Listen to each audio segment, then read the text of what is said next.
Magandang araw po, welcome po sa aking channel, Log9 TV.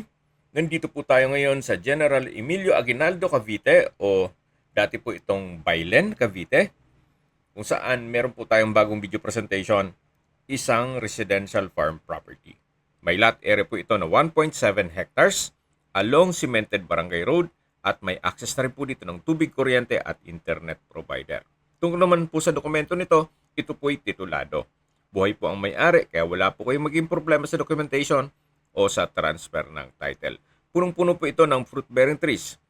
Rambutan, nyog, saging, guyabano, santol, lansones, langka, at marami pong iba.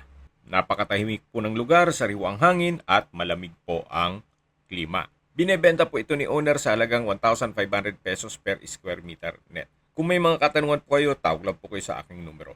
Maraming salamat.